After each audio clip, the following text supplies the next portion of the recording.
जेके first पे सबका खैर मकदम में स्वागत है।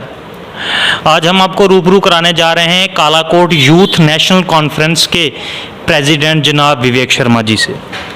इनके द्वारा बड़े सारे मुद्दे उठाए गए, जिनमें एक मेन मुद्दा जो है वो था कालाकोट सियोट रोड का।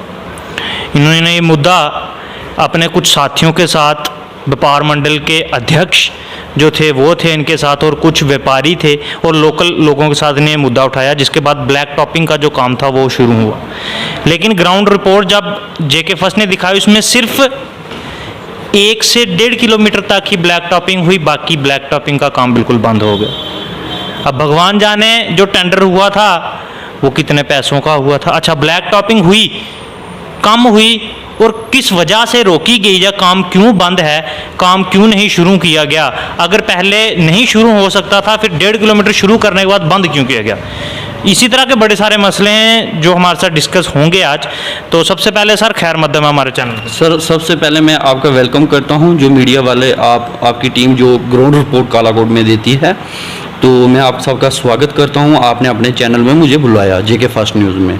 सर, जैसे आपने अभी सियोट कालाकोट का मुद्दा बताया, हमने सियोट कालाकोट रोड पे बहुत नेशनल और इंटरनेशनल मीडिया को बुलाया। सियोट कालाकोट रोड पे ये बहुत ही पुराना मुद्दा है।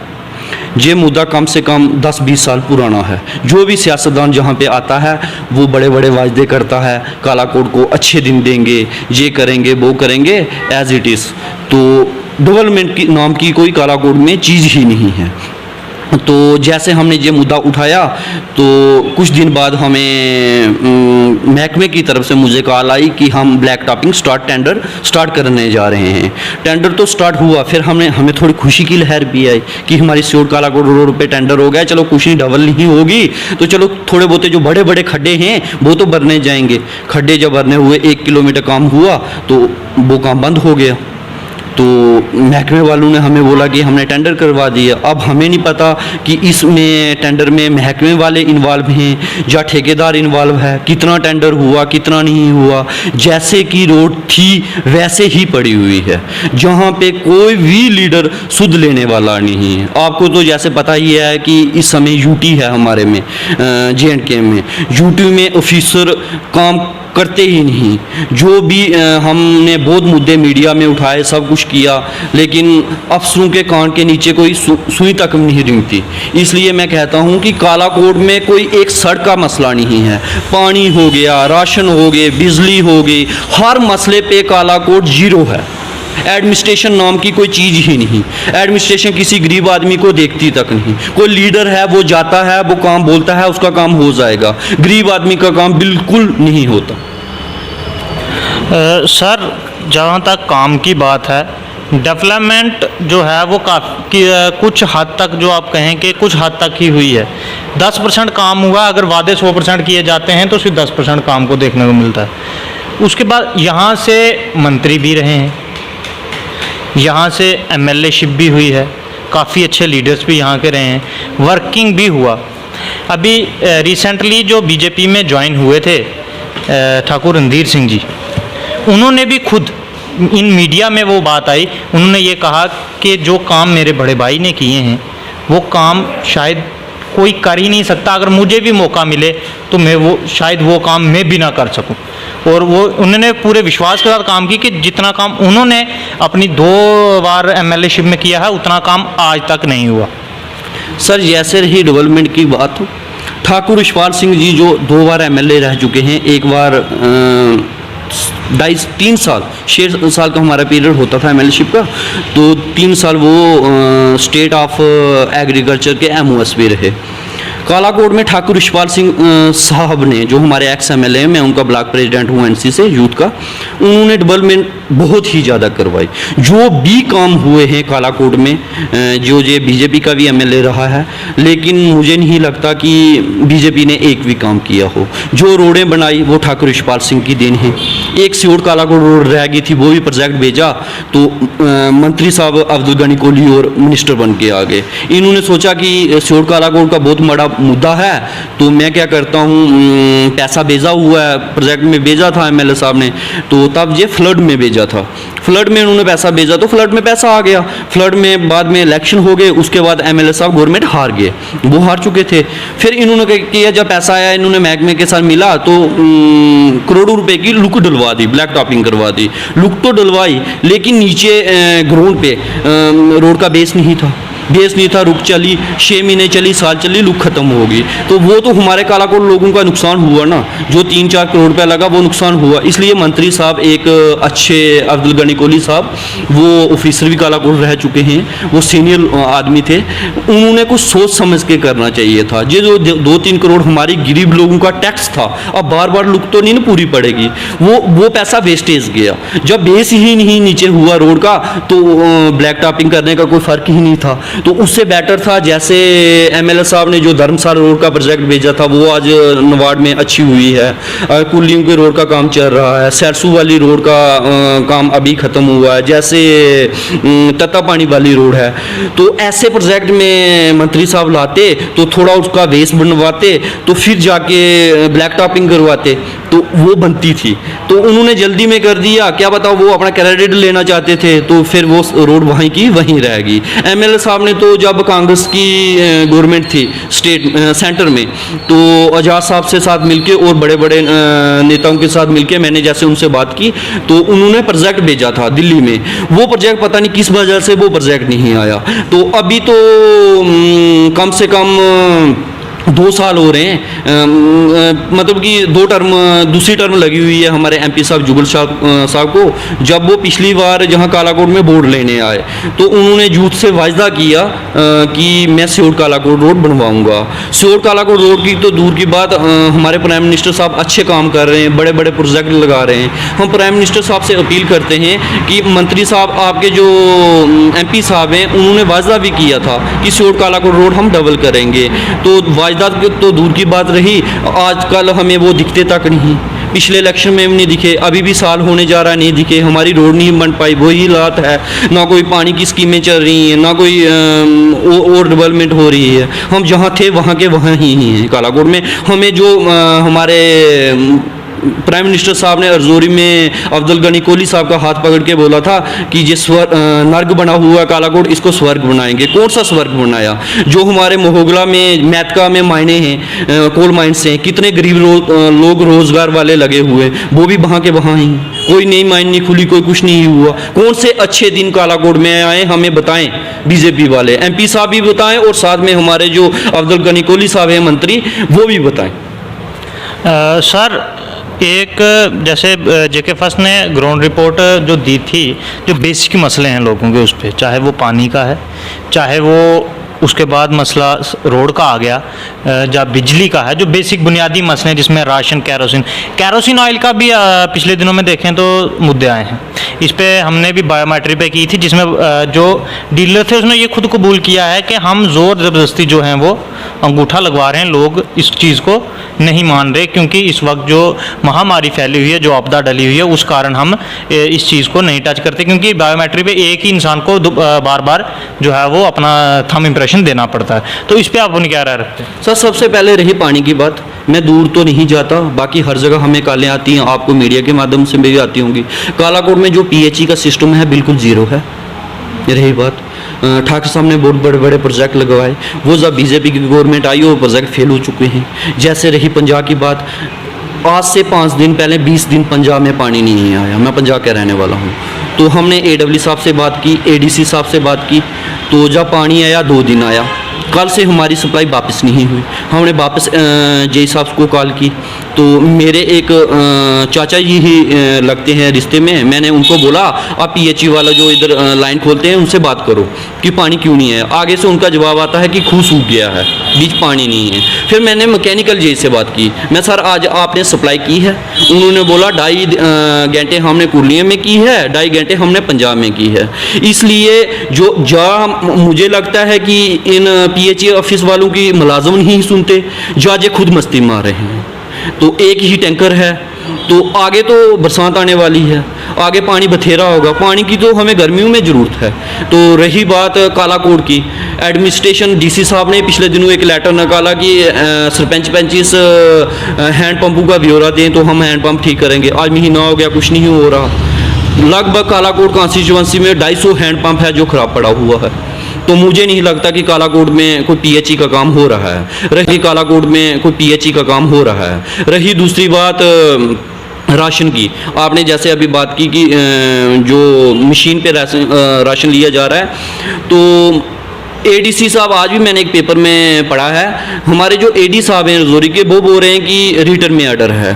तो हमने रिटर्न में भी आपके माध्यम से ऑर्डर देखा, उस ऑर्डर में ये कोई नहीं रिटर्न में लिखा हुआ कि आप अंगूठे से राशन लो। प्राइम मिनिस्टर साहब ने तो बोला है कि जो बायोमेट्रिक ऑफिस में होती है, जो अटेंडेंस लगती है, वो बंद करो कोविड-19 में।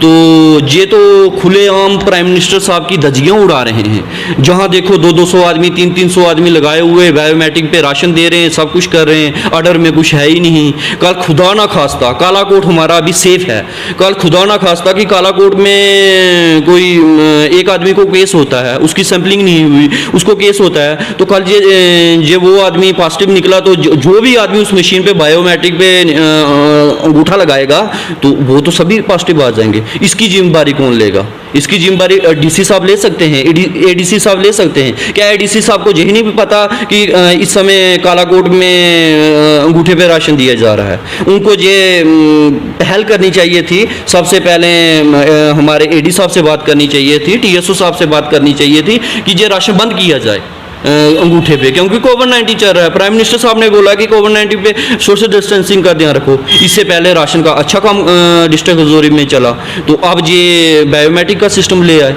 हाँ, आप ऑनलाइनिंग करो, 100% करो, हम उससे ना नहीं करते। हमें भी जो आप बोलोगे हम भी आपको आधार कार्ड लोगों के देंगे। जहाँ जहाँ हमारी तंजीम है, जहाँ जहाँ हमारे सरपंचेस हैं, हम उनको बोलेंगे। लेकिन इस कोविड-19 में जो ये आप कर रहे हो, ये सरासर गलत है। ना कोई ऑर्डर है, ना कुछ है। जो ऑर्डर निकाला गया था उसमें जो 8वां उसका पॉइंट है, उसमें लिखा गया है कि ये जो बायोमेट्रिक लगाई गई है, ये जस्ट एज ट्रायल के लिए लगाई गई है, और ये इस पे अगर फार के ये अथेंटिकेशन है आधार की, ना कि इसी पे राशन है। ये उस कॉलम में बिल्कुल लिखा गया है, जो पूरा वो जो हमारे पास आया था उस पे है ये। और एडी साहब से भी हमने बात की, जो उनकी बात लाइव भी रिकॉर्ड हुई। उन्होंने कहा कि ये सिर्फ इसी के लिए है कि लोगों के आधार लिंक हों। अगर कोई नहीं लगाता, इसका मतलब ये नहीं है कि उसको राशन नहीं दिया जाएगा। और जो है वो आप जाके टीएसओ साहब से या टीएसओ दफ्तर में वहाँ पे अपना आधार लिंक कराएं, अगर कोई बायोमेट्रिक पे नहीं। बायोमेट्रिक का जो सिस्टम है उनके कहने के मुताबिक इसके लिए है कि लोगों का घर से ही आधार लिंक हो जाए। सर, ये तो बात है, बायोमेट्रिक करें ना। अभी कोविड-19 चल रहा है, इस समय कोई नहीं बनता। कल किसी को भी कोरोना वायरस पॉजिटिव आ गया तो फिर हम लोगों को कितनी परेशानी आएगी। सब कुछ बंद हो जाएगा, रेड जोन डिक्लेयर हो जाएगा।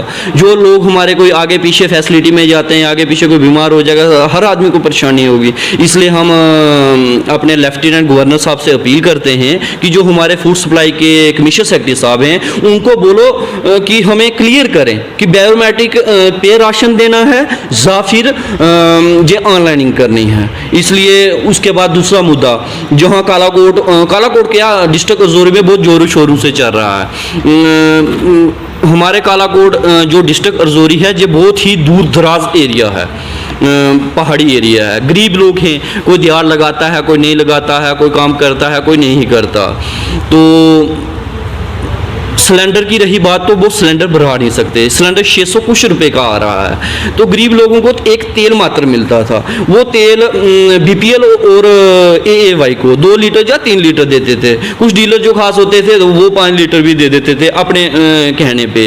तो वो सरपंचों से मोहर ला के यूसीएं भी दी उन्होंने, सब कुछ दिया। कोई 70 से 80% हमने डीलरों से बात की, उन्होंने लाइसेंस भी रिन्यू किए हुए हैं। एक रही बात, एडी साहब बोल रहे हैं कि वो उन्होंने बेनिफिशियरी लिस्ट नहीं दी। सर, बेनिफिशियरी लिस्ट डीलरों ने नहीं दी, वो भी दे देंगे। कोविड-19 चल रहा है, ऊपर से आपका महकमा है, आप राशन के डीलरों की लिस्टें आपके पास पड़ी हुई हैं, बेनिफिट लिस्ट आप उधर से भी हैंडल कर सकते हैं। ये डीलर अभी कोविड-19 में नहीं दे रहे हैं। ये तो नहीं बनता कि गरीब लोगों का तेल बंद कर दो तो बंद करके उसको सिलेंडर कर दो। खुदा ना खास्ता आज तेल आप सिलेंडर कर देते हो, महीने 2 महीने के बाद टोटली बंद हो जाता है। जब आप उठाओ नहीं, गवर्नमेंट बंद कर देगी, तो इससे गरीब लोगों को नुकसान होगा। आगे चीनी बंद है, आगे चीनी बंद हुई है, तो फिर ये तेल ही बंद हो जाएगा। तो गरीब लोग कैसे, ये तेल कम से कम 20-25 14 रुपये लीटर है, 45 रुपये का 3 लीटर बनता है, 5 लीटर देगा 75 रुपये का बनेगा, उसका महीना चलेगा। सिलेंडर महीना चलाएगा वो 600 रुपये का आएगा। तो ये तो नहीं है। ऊपर से प्राइम मिनिस्टर साहब बोलते हैं कि हम लोगों को रोजगार दे रहे हैं, यूथ को एम्प्लॉयमेंट दे रहे हैं। ये कौन सी एम्प्लॉयमेंट हुई? हमारे डिस्ट्रिक्ट रजौरी में 250 लाइसेंस है तेल का, वो तेल का 250 लाइसेंस को वो कुछ नहीं दे रहे। ऊपर से लाइसेंस रिन्यू भी करवाना 2000 रुपये लगता है। तो मुझे नहीं लगता ये एम्प्लॉयमेंट है। ये तो सिर्फ धज्जियाँ उड़ा रहे हैं कानून के। जो बड़े बड़े ऑफिसर बैठे हैं ये धज्जियाँ उड़ा रहे हैं, जो प्राइम मिनिस्टर की कोई बात नहीं सुन रहे हैं, एम्प्लॉयमेंट को जीरो कर रहे हैं। जब ये लाइसेंस, फिर लाइसेंस बनाने की क्या जरूरत है? जो लाइसेंस ही आप ले लो, हमें जॉब दे दो। जो डीलर हैं उनको जॉब दे दो ना। तो जब डीलर इसमें क्या कमाता है? 20-25% उनको कमीशन आती है, थोड़ा बहुत वो और कर ले होंगे। 1 या 2 ड्रम मिलता था, 1-2 ड्रम में लोगों को भी देते, उनका अपना खर्चा चलाना। कोई सिटी में है, उसकी 10-10 दुकान 1000 रुपये, किसी की अपनी दुकान किराए पे देगा 10,000 रुपये मिलेगा। जो ये कोई अच्छी बात नहीं है। ये गरीब लोगों के लिए बेइंसाफ हो रहा है। जो मर्जी करती है ऑफिसर वही कर लेते हैं, जो दिल में आता है वही करते हैं। सुनने वाला J&K में कोई है ही नहीं, एडमिनिस्ट्रेशन नाम की कोई चीज़ ही नहीं। तो सर आखिर में आप क्या गुहार, क्या रिक्वेस्ट करना चाहेंगे? मैं एडमिनिस्ट्रेशन से यही गुहार लगाता हूँ आपके चैनल के माध्यम से, साथ में लेफ्टिनेंट गवर्नर साहब से कहता हूँ कि ग्राउंड में जीरो है। डिस्ट्रिक्ट रजौरी में ग्राउंड में जीरो है, डेवलपमेंट के नाम की कोई चीज़ नहीं।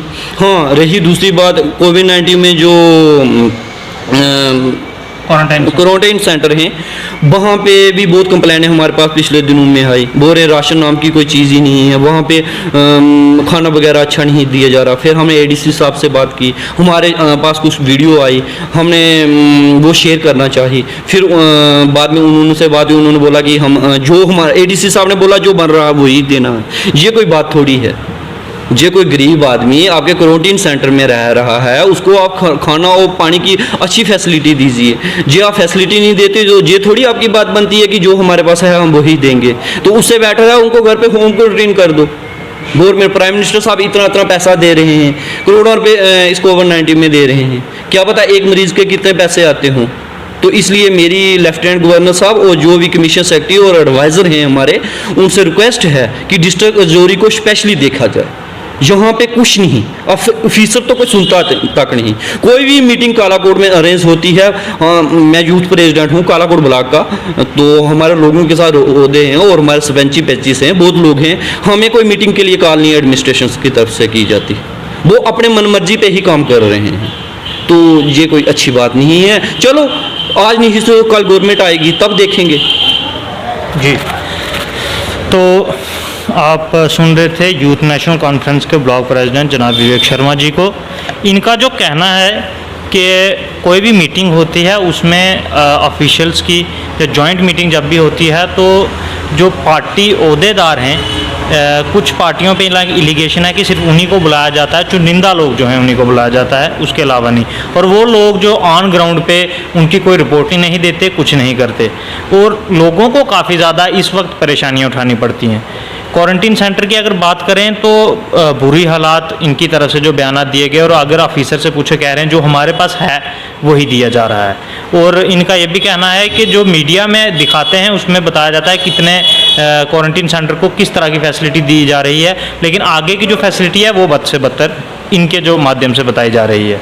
तो बड़े सारे ऐसे मसले हैं जो कि ग्राउंड की रिपोर्टिंग भी थी JK फर्स्ट की, उन्हीं मसलों को उन्होंने फिर से उजागर किया कि जो हैंडपम्प का मसला एक था, जो 250 से 300 हैंडपम्प जो कालाकोट में ख़राब पड़े हैं, उसका DC साहब ने सभी सरपंच और पंचीस को जो है वो कहा कि हमें ब्यौरा दिया जाए ताकि हम वो ठीक करवाएं। लेकिन 1 महीना हो चुका है, अभी तक उसकी कोई खबर नहीं है। तो इस पे भी बात करेंगे हम ऑफिशियल से। इसी के साथ कैमरामैन विशाल शर्मा के साथ मैं दीपक शर्मा, JK फर्स्ट, कालाकोट, रजौरी। आज की भागदौड़ भरी जिंदगी में इम्यूनिटी को बनाए रखना थोड़ा मुश्किल है, लेकिन मेरे लिए नहीं, क्योंकि मैं इस्तेमाल करता हूँ बुराक कलौंजी टैबलेट, जो बनाती है मुझे अंदर से मजबूत। 100% खालिस कलौंजी से तैयार एक आयुर्वेदिक शाहकार बुराक कलौंजी टैबलेट, हर मर्ज की ये दवा जिसमें है शिफा। आज ही खरीदिए।